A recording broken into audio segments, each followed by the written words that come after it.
Mariko, nagugutom ka ba? Yaya, kung lalaki ka po ba, magugustuhan mo ako? Oo naman!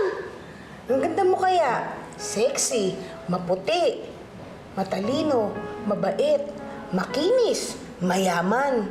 Oh, di ba? Sige na, Yaya, oh.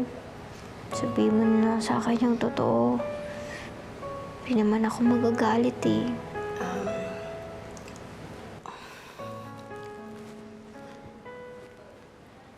Yung totoo, inggitera. Yan, napansin ko sa'yo yan. Yung pagka-inggitera mo, papansin ka, user-friendly ka, yung sobrang spoiled ka, at higit sa lahat, self-centered ka.